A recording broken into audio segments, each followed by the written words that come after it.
Quand les nouvelles s'affolent, Métropole fait le point. Le point tous les matins, à 8h, simultanément sur Radio et Télémétropole. Le point est une courtoisie de MSC+, MSC Trading et Maché Titoni. Madame, Monsieur, bonjour. Bienvenue à la rubrique Le Point de Radio et Télémétropole. Merci de votre intérêt.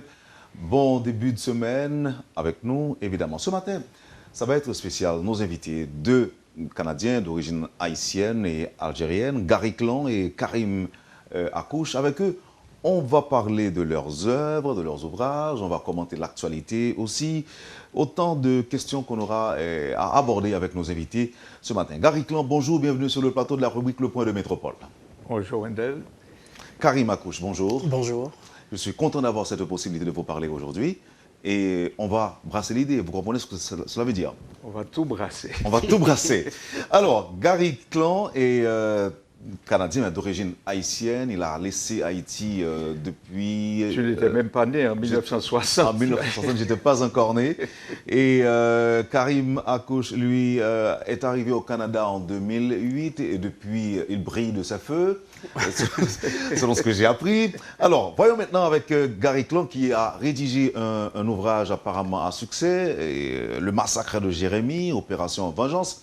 Et en guise de présentation, je dirais que Karim Akouche est écrivain, poète, éditeur, romancier, dramaturge.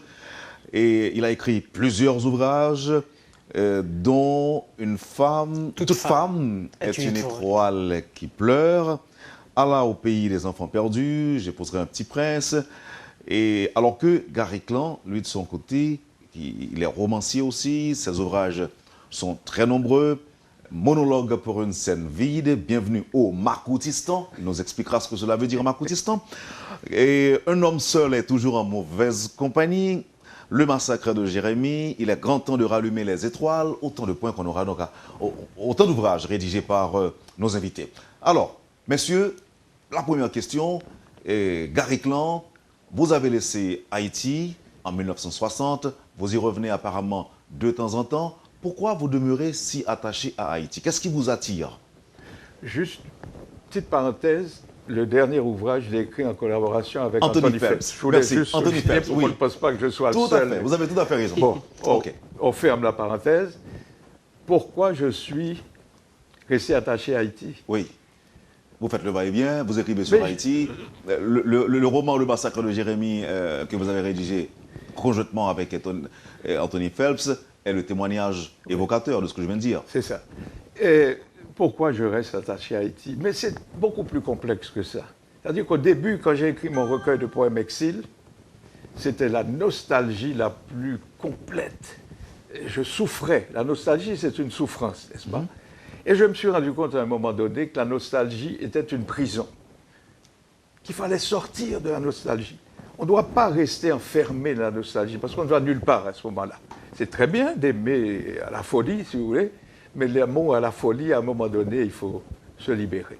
Donc, c'est une thérapie, vous voulez dire? Écrire est une thérapie? Écrire est une thérapie. Et j'appelle le dernier roman, Le Massacre de Jérémie, c'est une catharsis, comme disaient les Grecs. Vous savez, les Grecs, le théâtre grec, le théâtre était fait pour purger les passions.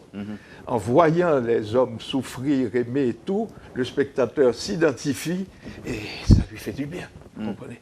Un peu comme Nelson Mandela l'a fait, vous savez, la catharsis. Fait sortir les émotions, faire sortir les émotions.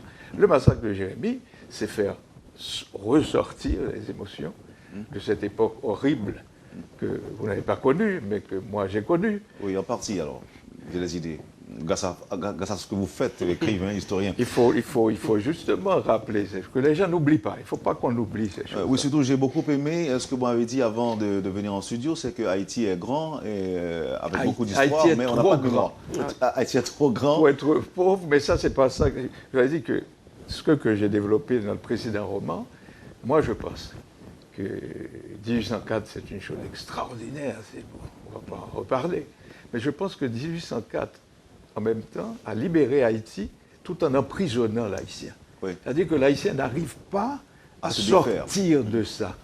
Et je crois qu'à un moment donné, sans oublier le passé, attention, il faut bien se comprendre, très ambigu. Le passé a toute son importance. Mais il faut s'en libérer tout en étant attaché. Ce que j'ai paraît contradictoire, mais je vois très bien ce que je veux dire. Tout à fait, et on essaie de comprendre aussi. Alors permettez que je vois avec Karim Akouche, comme je l'ai dit déjà. Karim, vous êtes algérien. Algérien berbère. Vous êtes arrivé au Canada en 2008. Et apparemment, vous avez fait du chemin avec Gary. Et pourquoi vous n'avez pas choisi d'écrire sur un autre pays? Vous n'avez pas choisi de parler de votre pays ou encore d'un autre pays plutôt riche? Exactement. Pourquoi Haïti? Moi, c'est l'histoire d'une rencontre avec Gary Clan. Je l'ai rencontré à Montréal 3 jours après mon arrivée. Et c'était un coup de foudre d'amitié. Et c'est grâce à Gary que j'ai aimé Montréal. Et c'est grâce à Gary que j'aime Haïti. Haïti, c'est un peuple, pour moi, enfin le peuple haïtien, est un peuple similaire, semblable au peuple algérien. Pourquoi? Parce qu'ils ont, je dirais, une histoire, exactement, une Mm. histoire similaire, parallèle, un destin parallèle. C'est un peuple, 2 peuples colonisés par la France, 2 peuples qui sont coincés dans le passé, 2 peuples grands par leur histoire, mais malheureusement petits par la mémoire. Mm. Donc il faut qu'ils sortent du passé pour retrouver le présent et comprendre l'avenir. Parce que, je dirais, le peuple haïtien, c'est l'avenir des Caraïbes. Le peuple haïtien, c'est l'avenir de la tolérance dans le monde, avec ce qui se passe au Moyen-Orient, le Daesh, en Europe également, la menace islamiste. Et là, j'ai découvert, là je suis arrivé depuis 2 semaines, et j'ai découvert un peuple tolérant, et l'avenir de la tolérance dans le monde viendra des Caraïbes, donc du peuple haïtien. C'est pourquoi vous vous sentez une question de proximité. Vous avez jugé bon de rester attaché à ce pays que vous n'avez pas découvert longtemps. Exactement. Je disais à Gary, avant de venir ici, j'ai publié un petit extrait sur ma page Facebook où j'ai dit hâte de découvrir ce peuple presque mien. En arrivant ici, il devient mien. Donc c'est un peuple vraiment qui m'est très cher. Mais vous avez été en quelque sorte, entre guillemets, coaché par Gary. Exactement. Je n'ai pas choisi l'amitié avec Gary, mais parfois on ne choisit pas ses amis. Et grâce à Gary, vraiment, j'ai appris beaucoup de choses. J'ai appris beaucoup de choses du peuple haïtien et de sa grandeur également. Mais vous restez aussi attaché à votre pays. Oui, certainement. On peut aimer plusieurs peuples, comme on peut aimer plusieurs femmes également, sa mère, sa femme, sa copine. Donc, le peuple haïtien, sincèrement, c'est un peuple qui touche tous ceux qui vivent au Canada. Et il y a une énergie très positive à Montréal. Des gens qui... C'est un peuple attachant, le peuple haïtien. On est reçu partout, toutes les portes sont ouvertes. Il y a quand même des similitudes avec la Méditerranée. Mais comment protéger tout ça, et Gary Clan? Comment sauvegarder, protéger? Je peux pas dire, comment protéger ce que nous avons de bon et de bien chez nous en tant que peuple? Mais je pense que vous le protégez assez bien. C'est-à-dire que mon impression, n'est-ce pas? Parce que je suis parti de 1960. Mon impression, c'est que la vraie liberté, c'est ici en Haïti. Liberté de pensée, liberté de parole. Vous savez qu'on peut de moins en moins parler dans le monde. Hein? Aussi bien en France, quasiment, la France, il y a quasiment, ce que je dis, j'exagère un peu, mais il y a quasiment plus de liberté de pensée en France. Aux États-Unis, n'en parlons pas. Donc, quand on parle de grande démocratie, maintenant, il faut vraiment nuancer. Là, vous faites allusion aux mesures prises pour lutter contre le terrorisme. Non seulement les mesures, mais les gens ont peur de parler. Il m'est arrivé déjà d'appeler quelqu'un de Montréal à New York, d'appeler un citoyen américain à New York, et il me dit, écoute, c'était sous l'administration Bush, il me dit, écoute, je ne peux pas te parler librement. Je vous jure. Donc, ce qui veut dire qu'il y a un grave problème. Parce que moi, à partir du moment... Vous pensez que c'est une menace? C'est une grave menace. Moi, je pense il faut lutter contre le terrorisme, mais il ne faut pas lutter contre le terrorisme en terrorisant les citoyens de son pays. Vous voyez ce que je veux dire? Parce que maintenant, c'est ça ce qui se fait. Oui, mais alors que chez nous, on se plaint du fait qu'Haïti utilise mal sa liberté. Je ne le dirai pas. Je pense que, pour moi, et je ne dis pas ça pour flatter qui que ce soit, mais je le crois profondément, il y a une liberté de pensée, de parole en Haïti, et c'est ça que vous devez sauvegarder. Mais juste, C'est ça. trop de liberté, ce que je disais tout à l'heure, nuit à la liberté. Est-ce que trop de liberté ne C'est ça. nuise pas Parfois. à la liberté? Parce que là, j'entends dire des choses. Mais moi, fils de mai 68, je serais malvenu de dire que trop de liberté nuit à la liberté. Je comprends très bien ce que Karim veut dire, ce que vous dites, mais je pense qu'il vaut mieux trop de liberté que pas assez de liberté. Oui, certainement. Tous les à choisir entre les deux, je choisirais trop de liberté. Mais moi, ce que Tout le je monde, disais, tout c'est le pas monde. la liberté d'expression. Je parlais de trop de liberté, par exemple. Les gens de Port-au-Prince, comment ils conduisent, par exemple. C'est infernal. Les routes sont bloquées, etc. On a dû se lever très tôt pour venir à votre émission ce matin. Donc, c'est quelque part... Il y a trop de liberté, parfois nuit à la liberté. Nous, en tant que berbères... Ne devrait-on pas associer la discipline, par exemple? Exactement, à la c'est ça. liberté? C'est ça, oui. Vous savez ce que j'ai dit un jour, je ne sais pas si je devrais le dire à la télévision, on va peut-être m'engueuler et tout, vous savez, mais moi j'ai l'esprit libre. Non, vous serez déjà au Canada. On ne pourra pas m'envoyer des pierres et tout. J'ai dit ça par boutade. Oui. Mais je l'ai dit, et un jour, j'ai dit, mais on devrait mettre comme président en Haïti quelqu'un qui ne soit pas haïtien. Prendre un Japonais extrêmement discipliné, vous savez, ces sortes de samouraïs, qui ne sait même pas qui est Dessalines, vous savez. Et on lui dit, bon, tu vas gérer le pays comme ton usine au Japon. J'ai dit ça par boutade, naturellement. Mais j'ai eu cette idée qui m'est passée par stupide, Ça absurde. traduit, je pense que ça traduit J'ai quelque dit, chose mais chez vous. Ça parce que- traduit peut-être une révolte par rapport au constat que vous faites. Non, je pense qu'effectivement, il n'y a pas cette discipline dans ce pays. On peut être totalement libre, mais en étant discipliné. Vous savez, quand on voit comment les gens conduisent ici, mais d'un autre côté, ce n'est pas leur faute non plus. Il y a, comme vous dites ici, les blocus, n'est-ce pas? Les blocus partout. Comment voulez-vous que les gens votent? Ce n'est pas leur faute. Mais en même temps, c'est ça. Moi, je crois que c'est le problème de la circulation. Non, moi, je pense profite que les pour le dire, disciplines- qu'il les faut régler en disciplines- premier lieu ici. Je pense que la D'abord. discipline est la cause principale Donc, aller chercher un samouraï japonais. pour nous faire respecter pour la régler loi. ça. Et l'avenir d'Haïti, moi je ne connais pas très bien le pays, se trouve en région, en campagne. La campagne, à mon avis, c'est l'avenir d'Haïti. Il faut que, je dirais, 2 millions de personnes partent en région. Il faut que les politiques développent les régions. Et, Donc là, vous préconisez la décentralisation. la décentralisation. absolument. Ce qui se passe d'ailleurs au Canada, au Québec notamment. Là, la métropole de Montréal et également, c'est comme Port-au-Prince quasiment. Donc les politiques québécois proposent des projets, des programmes pour aller en région, investir en région. D'ailleurs, dès qu'un immigrant arrive... Non, mais il faudra aussi passer à un autre régime. Par exemple, on peut imaginer dans une région, au lieu d'avoir un délégué qui représente l'exécutif, on ait par exemple un gouverneur. Oui, pourquoi pas. Décentraliser. C'est la Il décentralisation. faut décentraliser, parce que vous étiez une fois de plus trop jeune. Quand j'étais jeune, à Port-au-Prince, adolescent, mais c'était un charme de conduire et de circuler à Port-au-Prince. Parce qu'il n'y avait pas autant de voitures. Il y avait non plus. 150 000 personnes à Port-au-Prince. Mais maintenant, je vous jure, En la plus, ville où je suis né, je me sens complètement étranger. Je ne reconnais plus les lieux. En plus, le tremblement de terre. J'ai perdu ma maison, la maison familiale qui a disparu. Tous mes points de repère. Mon école, j'étais à l'école à Saint-Louis de Gonzague. Il n'y a plus de Saint-Louis, comme vous savez. L'école est tombée. Ma maison est tombée, la maison des amis dans le quartier, l'église Saint-Louis roi de France, qui était un repère aussi. Tout ça est parti. Donc je me retrouve, comme disait Aragon, un étrange pays dans mon pays lui-même, complètement étranger, avec des quartiers que je ne connais même pas, les quartiers des nouveaux développements de Delma. Là, je suis dans un labyrinthe, mais j'ai vraiment l'impression... Vous savez, les personnages de Kafka perdus dans des labyrinthes, je me sens exactement comme ça, perdus dans des labyrinthes à longueur de journée ici. C'est ça qu'il faudrait peut-être revoir. Peut-être pour me devancer avec la question que j'allais vous poser, mais juste, vous avez un mot, Karim. Vous allez dire. Oui, je voulais dire juste, j'ai proposé à Gary d'écrire À la recherche du temps perdu.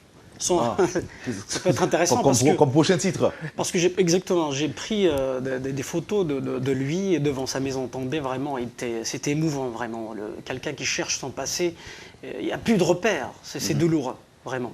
Plus de repères, c'est ça le... C'est un dépossédé, Oui, il est dépossédé de on son est passé. dépossédé. Vous avez quand même tenté de faire quelques propositions. la décentralisation. Ah, il faut. Aller en région, ça peut aider Haïti, mais nos problèmes sont nombreux et immenses. Immenses.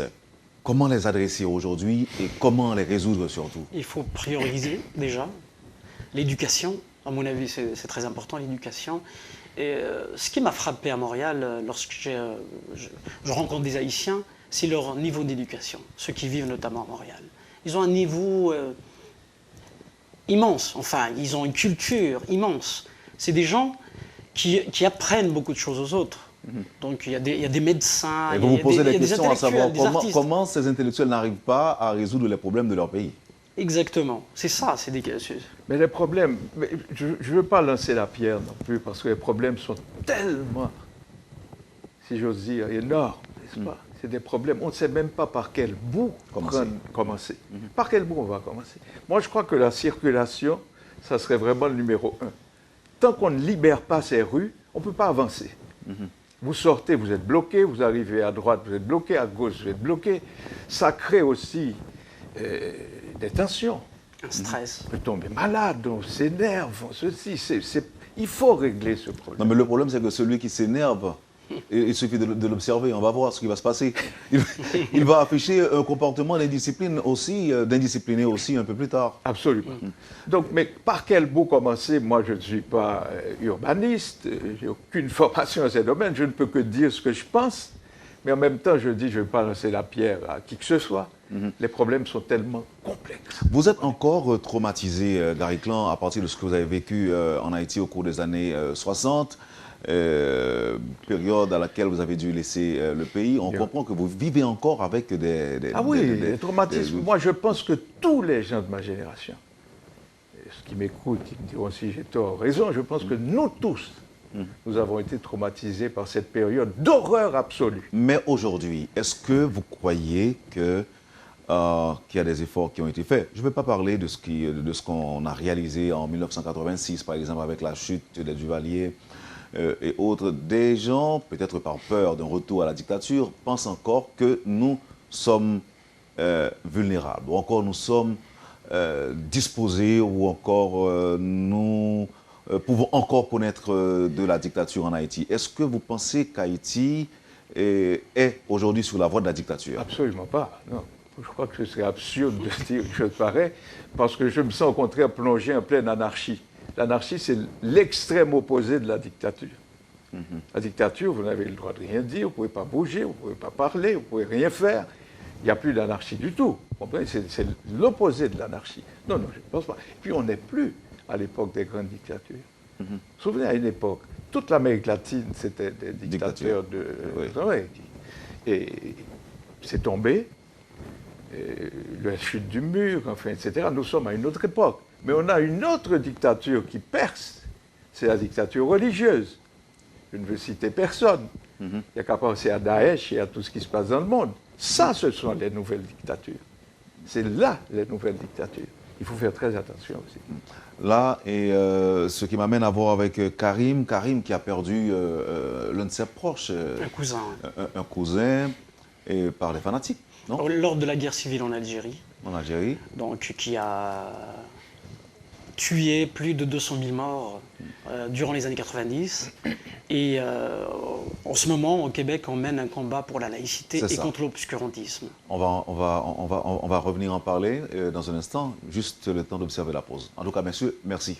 Merci.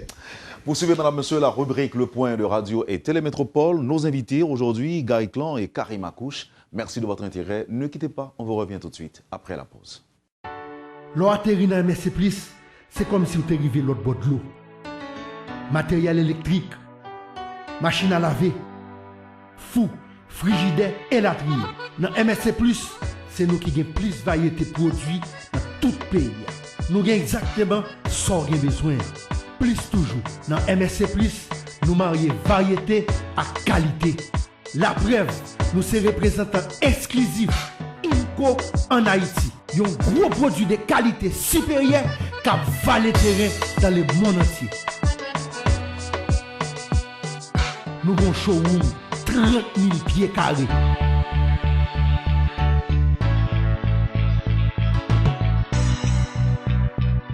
faire choix pour là. Jodi à même dans MSC Plus. Sur route tabac numéro 44. Parce que m'dou, dans MSC Plus, c'est plus pour moins. Si vous besoin de votre produit première nécessité, dans marché Titoni, n'a besoin à bon prix.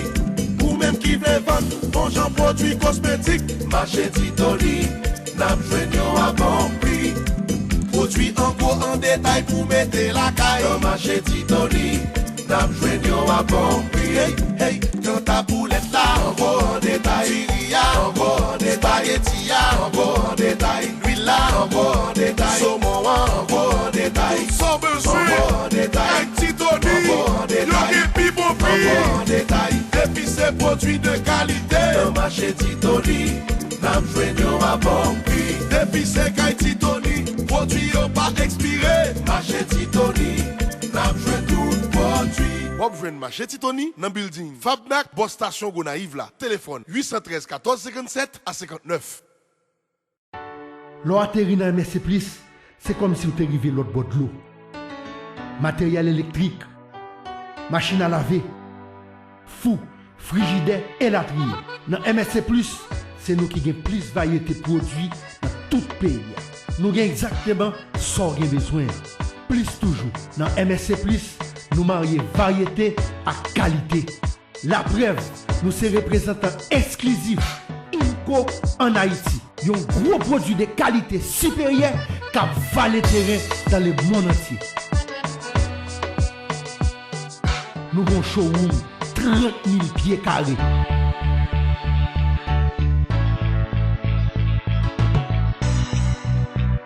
Vin fait choix pour là. Jodi à même dans MSC Plus. Sur route tabac numéro 44. Parce que m'dou, dans MSC Plus, c'est plus pour moins. Le Point est une courtoisie de MSC+, MSC Trading et Marché Titoni. Merci, madame, monsieur, de votre intérêt et de votre patience. Vous suivez la rubrique Le Point de Radio et Télémétropole. Gary Clan et Karim Akouche sont les invités ce matin. Et alors, comment on procède en général à cette émission? Je pose mes questions à moi et parfois mes auditeurs ou téléspectateurs, qu'ils soient internautes ou également en Haïti ou à l'étranger, m'envoient des questions. Et parmi les dizaines que j'ai reçues, il y a une qui a particulièrement retenu mon attention et je ne vais pas vous la poser mais la partager avec vous. C'est un auditeur qui m'a chargé, qui m'a prié de vous poser cette question. À savoir, où finit la liberté et où commence l'anarchie? Moi, personnellement, je suis pour la liberté d'expression la plus totale, pour la liberté de conscience la plus totale. D'ailleurs, au Québec, on mène un combat pour la laïcité et pour la liberté d'expression et de tolérance. Moi, je me suis fait taxer d'islamophobe en défendant la laïcité. Or que ma mère fait la prière. Pas vraiment. Exactement. Ma mère fait la prière, je ne peux pas être contre ma mère. Mais parce que les Québécois sont, je les trouve mous. Contrairement aux Haïtiens, je les trouve vivants, vifs, et ils sont pour la liberté d'expression la plus totale. D'ailleurs, j'ai eu une discussion très intéressante avec un Québécois qui n'a pas compris un Haïtien. On avait un rendez-vous avec un Haïtien, il arrive en retard, et le Québécois, très sérieux, dit « c'est pas normal, il arrive en retard ». Mais il n'a pas compris c'est quoi. Parfois, derrière cette nonchalance, il y a une philosophie. Il y a un proverbe berbère qui dit... J'espère que vous n'allez pas tenter de justifier tout ça. Non, je ne justifie pas. Non, non, allez-y. Non, je ne justifie pas. Mais il y a une philosophie, certaines philosophies. Il y a un proverbe berbère, pour faire le lien avec mes origines, ma culture berbère, on dit l'homme occidental a inventé la montre, mais nous avons inventé le temps quelque part. Donc il y a une philosophie également derrière tout ça. Donc je suis pour la liberté la plus totale, mais je suis contre l'anarchie. Donc je fais une distinction entre les deux. Oui, vous avez un mot sur où commence la liberté? Non. C'est une question essentielle, extrêmement vaste. Où finit la liberté et où commence l'anarchie? Très bonne question de cet auditeur.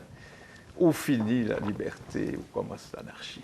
Moi, je dirais, comme Karim, je suis pour une liberté de parole, je dirais à peu près totale. Sauf, disons, des menaces de mort et tout, ça, on ne peut pas accepter. Les appels à la violence. Oui, mais il y a aussi, excusez-moi, il y a aussi, au nom de la liberté d'expression, certaines gens peuvent aussi croire qu'ils peuvent diffamer. Ça, moi, j'aurais interdit tout ça. Moi, ma liberté d'expression, c'est la liberté d'opinion. Vous comprenez bien? C'est-à-dire que n'importe quoi, vous avez le droit de penser ce que vous voulez, d'après moi, et de ne pas être taxé d'islamophobe ou de ceci ou de cela. Et c'est ça le grand problème de notre monde actuel. On ne peut plus penser librement. Regardez ce qui se passe en France, aux États-Unis, partout. Les gens ne pensent plus librement. Et je le pense sincèrement, c'est une perte. Depuis mai 68 qui avait été la fête de la liberté totale, et je me suis rendu compte que, bon, ça a apporté du positif, mais en même temps, on a beaucoup perdu, beaucoup perdu sur la liberté d'expression. Actuellement, il n'y a quasiment plus de liberté. Enfin, j'exagère un peu, comme toujours, j'ai un tempérament qui exagère, mais en France, on a tellement Oui, mais perdu. on a d'autres acquis aussi. Pardon? On a d'autres acquis. Oh, absolument, mais la liberté d'expression, je crois et je le répète, il faut que les gouvernements y pensent. C'est très important de lutter contre le terrorisme. Qui va dire non? Mais il ne faut pas lutter contre le terrorisme en essayant de terroriser sa population. Alors, permettez Voilà. que je vois rapidement avec Karim. C'est stupide. Cette lutte pour la laïcité que vous menez, pourquoi vous avez décidé de prendre ce chemin? Parce que je viens d'un pays meurtri par le terrorisme, et pour moi, la laïcité est le premier rempart contre l'intégrisme. Je ne dirais pas c'est le rempart, mais c'est le premier rempart. C'est une digue pour protéger les citoyens. Le problème au Québec en ce moment, on est en train de galvauder le concept de laïcité. On parle de laïcité ouverte, de laïcité multiculturelle, interculturelle, de laïcité positive. Or qu'il y a une seule laïcité, la laïcité tout court. La liberté de conscience, le respect des religions des autres. Parce qu'au Canada, il y a le concept du multiculturalisme. Quand on parle du multiculturalisme, on pense qu'on est pour l'ouverture. J'ai dit que la laïcité ouverte, c'est l'ouverture à l'intégrisme. Parce que la laïcité ouverte, ce n'est pas une laïcité. C'est une laïcité, je dirais, c'est une laïcité qui n'est pas complète. Molle. Une laïcité molle. Et parce qu'on est en train de catégoriser des citoyens. On est en train de créer des communautés, une sorte de bulle qui ne communique pas entre elles. Moi, je suis pour qu'il y ait un seul peuple, mais pour la diversité également. Parce que quand on parle de laïcité ouverte, il y a un regard condescendant envers les autres, les étrangers. Parce qu'on va créer une catégorie des lois à la carte pour quelques citoyens. Or que je suis pour des lois pour tout le monde.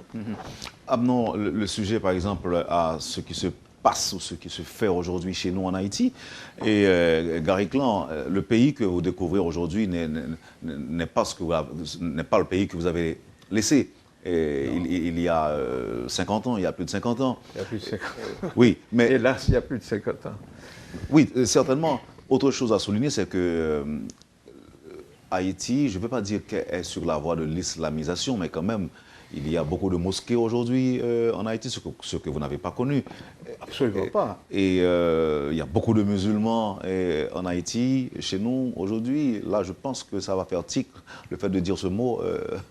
Il doit y en avoir pas mal qui nous suivent là. Maintenant, est-ce que vous pensez que c'est une bonne chose pour Haïti, au nom de la laïcité que vous avez évoquée? Moi, je pense. Bon, il ne faut pas interdire à quelqu'un d'être musulman, juif, chrétien, bouddhiste, etc. Mais justement, comme disait Karim, la laïcité est la solution. C'est-à-dire que la religion ne doit pas empiéter sur l'espace public. Vous pouvez, chez vous, être ce que vous voulez, mais dans l'espace public, que la loi soit la même pour tous. Comme disaient les Romains, vous voulez venir à Rome? Faites comme les Romains, c'est tout ce qu'on vous demande. Maintenant, chez vous, vous faites ce que vous voulez. Mais dans l'espace public, On l'a dit ça en France aussi.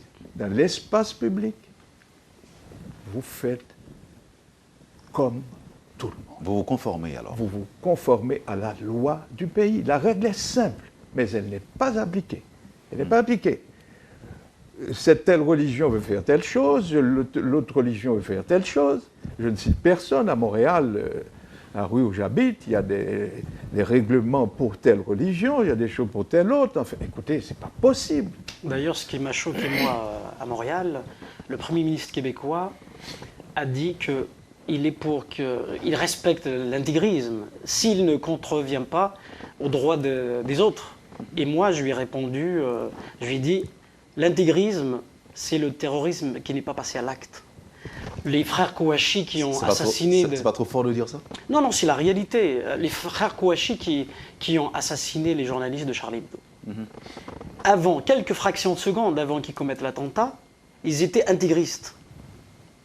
Donc, le basculement de l'intégrisme vers le terrorisme, c'est rapide. Oui. C'est en fraction de seconde. On peut être intégriste et on devient terroriste. Donc, il faut pas tolérer l'intégrisme. Il faut le contrôler. La laïcité, c'est une solution, ce qu'on disait tout à l'heure avec Gary. Je suis pour la laïcité, pour qu'il y ait les mêmes lois pour tout le monde. Et la laïcité, c'est une digue pour protéger les citoyens et la liberté de conscience et de croyance. Je ne voudrais pas oublier, ça c'est très important, une phrase que j'adore. Il y a une tolérance qui est bonne, mais il y a une tolérance qui est hypocrite, molle, tout ce que vous voulez. Et je rappelle la phrase de Claudel, la tolérance, il y a des maisons pour ça. Ça, c'est pour faire rire. C'est pour faire rire nos auditeurs. C'est une phrase absolument superbe. Oui, il faut être tolérant, mais il faut comprendre de quelle tolérance on parle. Oui, je ne peux pas être tolérant, dire il y a un tueur en série qui se balade dans le quartier, je vais vous dire non, il faut être tolérant, il faut le laisser, sous prétexte qu'il est libre, il a le droit de circuler dans le quartier. Mais je serais fou de dire ça. La tolérance, il y a des maisons pour ça. En un mot, il y a les extrémistes de la tolérance. On est pour la liberté d'expression, mais je suis contre les extrémistes de la tolérance. Alors, je rappelle rapidement que, avec moi, c'est des intellectuels, des écrivains, Karim Akouche et Gary Clan. Monsieur, vous allez rapidement me parler de vos œuvres. Et d'abord, le massacre de Jérémie, Opération Vengeance. En quelques secondes, je sais que c'est un peu trop demandé, mais Opération Vengeance, Massacre de Jérémie, un roman d'Anthony Phelps et de Gary Clan. Pourquoi l'initiative de mettre cette histoire Bon, c'est un roman qu'on a écrit déjà il y a quelques années, qu'on a repris, quelques petites modifications, on a changé le titre, parce que le premier titre était absolument, si j'ose dire, stupide, mais c'est l'éditeur qui l'avait choisi. Il a refusé, c'était Haïti. Mais c'est pas Karim. Non, pas Karim, non, il y a des années.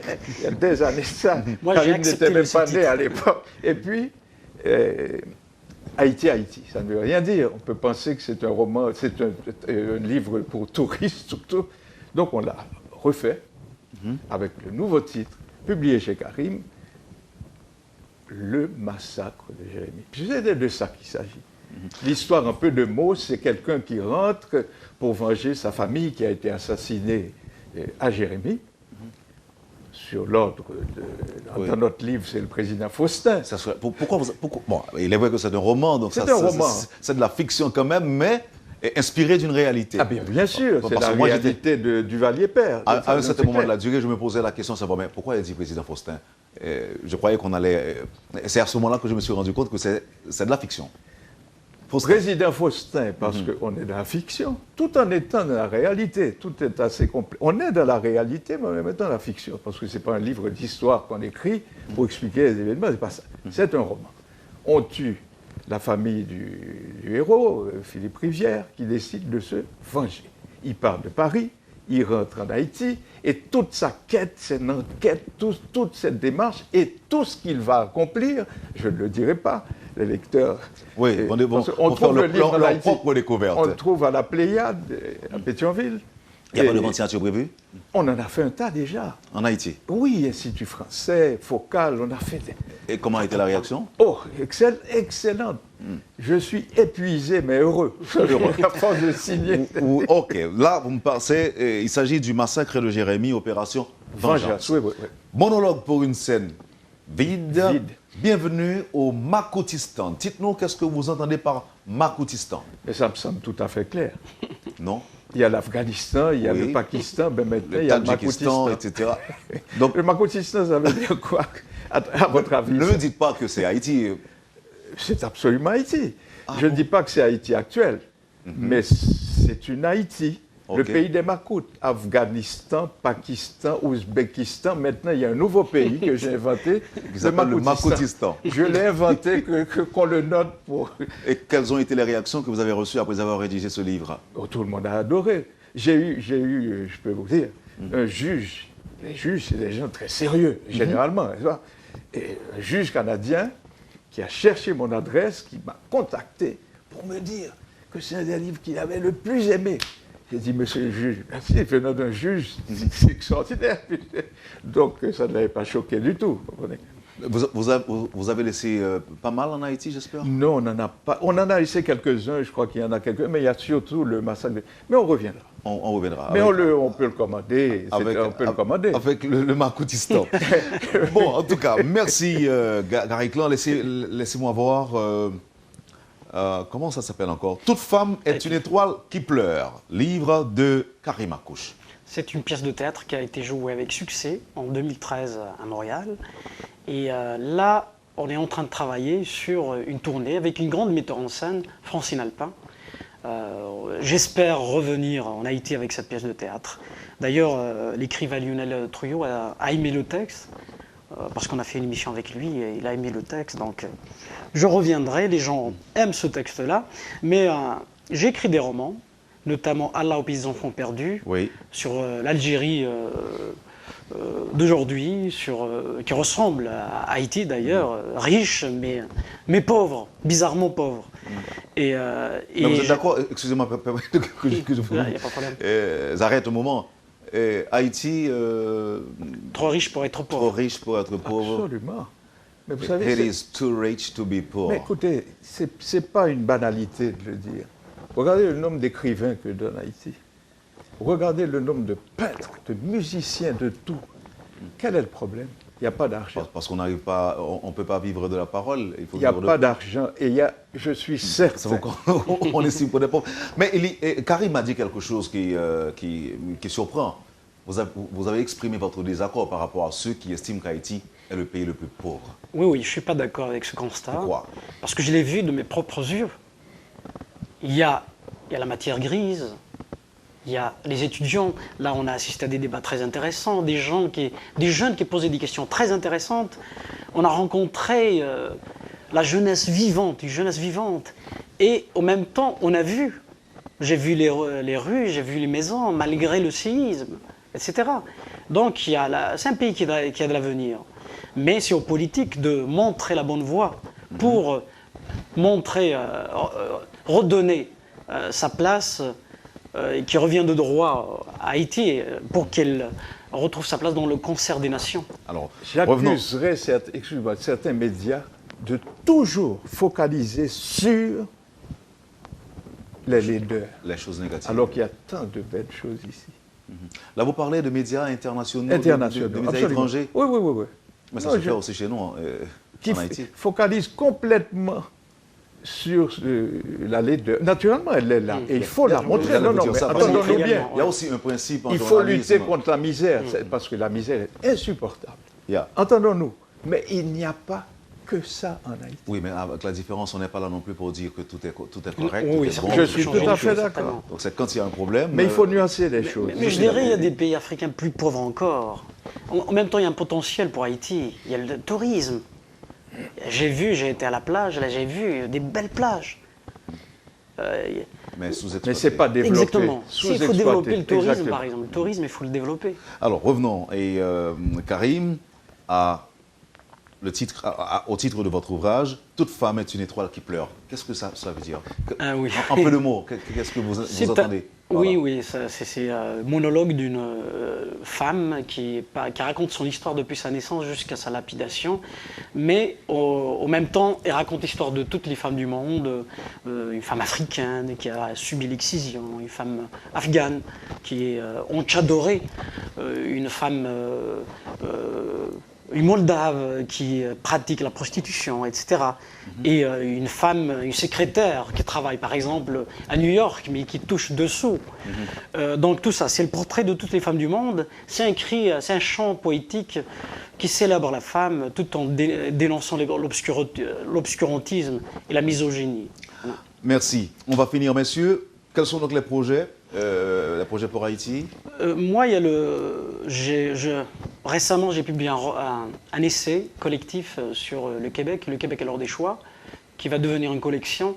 Et j'aimerais faire un livre du même genre sur Haïti à l'heure des choix. Donc j'invite tous les auditeurs et les téléspectateurs, ceux qui seraient intéressés, qui écrivent, qui ont des idées, à proposer leurs textes sur l'économie, le tourisme, l'éducation, etc. Donc c'est un projet futur. Très bien. Gary, vous avez des projets aussi? J'ai beaucoup de projets, et notamment un livre sur la aussi? France. Non, jamais. On y va, m'intéresse on y va, pas. Sur la France. Un livre humoristique, même parfois ironique, parce que j'ai vécu longtemps à Paris. Et c'est mon regard sur la France, sur les Français. Ça paraîtra très bientôt. Ok. Et vous ne voulez rien partager avec On peut dire le titre. On peut dire le titre. Encore jamais inventé les mots. Les francopathes. Il y a des psychopathes, il y a des francopathes. Je ne dis pas que tous les Français sont des francopathes. Il y a les bons Français, il y a les francopathes, il y a les Français excités, les Français calmes, comme les Haïtiens excités, les Haïtiens calmes. Donc on dit haïtianopathe. Haïtianopathe, n'est-ce pas, sur le modèle de psychopathe, vous comprenez? Donc ça s'appelait les francopathes. Mais apparemment, vous ne faites que ça. Écrire. Non, inventer des mots, parce que là, on m'a parlé de googler, que vous avez dit. Non, je n'ai pas dit googler. Googler, ce n'est pas de moi. Je trouve le mot horrible comme googler. Non, j'aime les beaux mots. Googler, c'est horrible. Googler. Non, mais francopathe, vous aimez le mot, francopathe? Si j'aime le mot. Bon, les néologismes, oui, j'adore. Le macoutistin, ça vous a plu? Ah oui, macoutistin m'a plu. C'est trop fort. Pourquoi que ce soit vraiment fort comme terme. Le pays des macoutes, c'est ça. Oui. Mais on trouvera tellement de choses à dire d'Haïti si on s'y met. Tous les livres, j'ai écrit plus d'une vingtaine d'ouvrages, et la plupart, je n'ai pas parlé que d'Haïti, par exemple dans ce roman. Un homme seul est toujours en mauvaise compagnie. J'espère que vous n'êtes pas un homme seul. Mais non. Un homme seul est toujours en mauvaise compagnie. En tout cas, on ne sait jamais. C'est le titre de mon roman qui se passe à Paris. Et c'est un roman classique, de type classique. Et il n'y a pas un personnage haïtien dedans. Il n'y a pas une allusion à Haïti. Mais le plus souvent, c'est d'Haïti que je parle. Un homme seul est toujours en mauvaise compagnie. C'est une phrase de Paul Valéry. Très bien. Messieurs, est-ce qu'il y a de l'espoir pour Haïti? Mais bien sûr. Mais bien sûr. La pâte est riche. Vous savez, le peuple haïtien est un peuple, si je veux dire, riche de potentialités. Non, mais il suffit de trouver le moyen de débloquer certaines choses. Vous préconisez l'éducation. Absolument. Le moyen de résoudre nos problèmes. Oui, certainement, c'est très important. Donc là, il faudra mettre des années. Oui, certains, ça va prendre des années. Oui, des décennies aussi. Oui. Mais dans l'état actuel des choses. Par où devrait commencer? Il y a des solutions. C'est ça le problème. Il y a des solutions. Par les rues, moi je dis désengorger les rues et les villes. Ah oui, il y a des solutions à court terme et il y a des solutions à long terme. Commençons déjà par les solutions à court terme, comme par exemple décentraliser Port-au-Prince, par exemple, envoyer des gens, motiver les gens, investir en région et les inciter à aller en région, je crois que c'est l'avenir de l'Haïti. Il faut créer du travail. Il faut créer du travail. Et pour revenir au rêve, sur l'espoir, j'aimerais citer une phrase de mon roman-conte J'épouserai Petit Prince. Il y a une discussion entre une petite fillette et quelqu'un, un personnage, lui dit « c'est quoi rêver ?» L'autre lui répond « c'est aimer le futur plus que le présent ». Et la fille lui demande « faut-il détester le passé ?» Et lui répond « jamais ». Le passé n'est pas simple, mais il faut savoir le conjuguer quelque part. Donc, Haïti, il faut que les Haïtiens sachent conjuguer le passé. Donc, faire réparation de la dictature, par exemple, les massacres, le massacre de Jérémie, les autres massacres des Duvaliers, et pour bien voir le passé et sortir de ce marasme. Et si l'on dit aujourd'hui aux Haïtiens qui nous écoutent qu'ils doivent, pas divorcer avec le passé, mais au moins leur rappeler qu'ils sont encore prisonniers du passé ou bien de leur histoire, est-ce que vous pensez qu'ils vont bien appréhender ce que vous entendez par là? C'est tellement complexe. Il y a des problèmes, comme vous le savez, qui n'ont jamais été résolus en Haïti. Je voulais dire tout simplement le problème des couleurs, de classe, de ces choses qui pourrissent ce pays. depuis l'origine, n'est-ce pas? Problème de couleur, ceci, cela, mais c'est des choses stupides. Il faut éliminer ces problèmes-là. Qu'est-ce que ça peut foutre que quelqu'un soit jaune, vert, mauve, orange, vous comprenez? Il faut... Moi, je crois que c'est aussi le problème des politiques, c'est de tenir un discours pour essayer d'effacer cette question qui ronge le peuple d'Haïti depuis 1840. Là, vous parlez des préjugés. Des préjugés qui rongent... Vous pensez que ça devrait constituer un sujet de campagne électorale? Absolument. Moi, vous voyez, j'y avais pas pensé. Je pense que ça devrait être un sujet capital. Nous allons effacer, éradiquer cette question qui pourrit les relations. Je vous comprends, monsieur Clan, mais écoutez, dans un passé récent, on avait un autre discours. Hein. Par exemple, pas pour parler de Makoutistan, mais écoutez, au pays, au Makoutistan, on parlait justement de Makout Paladin. Donc là, c'était des préjugés aussi. Et on s'en servait comme toile de fond et en campagne électorale. Makout Paladin, ce n'était pas une question de couleur. C'était une question politique. C'était un Makout qui tuait les gens, ça, il fallait les écarter. C'est normal, parce qu'ils tuaient. Ça, ce n'est pas une question de couleur ni de préjugés.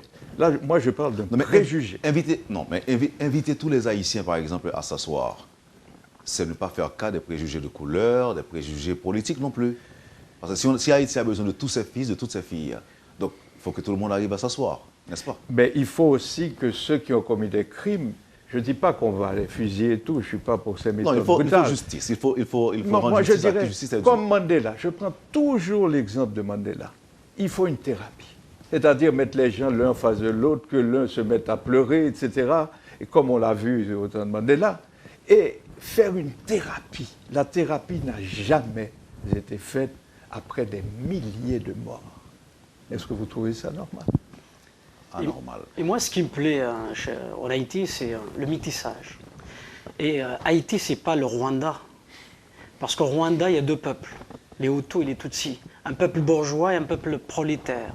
Donc la France, la Belgique et l'Allemagne ont fait de ces deux peuples-là un seul peuple. C'est un crime. Et Haïti, il n'y a pas ce problème ethnique, je dirais. Parce que peut-être il y a des problèmes de couleur, mais à mon avis, il n'y a pas un problème ethnique. Donc Haïti, ce n'est pas le Rwanda. Donc j'ai de l'espoir. Merci infiniment, messieurs. Merci. J'étais très honoré de vous recevoir sur le plateau de la rubrique Le Point de Métropole, avec bien sûr l'espoir, puisqu'on parlait d'espoir justement, la possibilité de vous recevoir, de vous accueillir sur le plateau de la rubrique Le Point de Métropole. Ça a été un immense plaisir. Merci aussi à ceux qui nous ont suivis sur Internet à travers le www.metropolehaiti.com. Je rappelle que cette émission est suivie également en région, et dans le nord, dans le sud, dans le sud-est. Merci encore une fois, messieurs, et félicitations à ceux qui ont pensé à acheter le massacre de Jérémie, Opération Vengeance. Mais où ils vont les trouver? Dans toute... Chez à la Pléiade à Pétionville. À la Pléiade à Pétionville. Merci Gary Clan, merci Karim Akouche. Merci. Et à bientôt. Merci Wendell.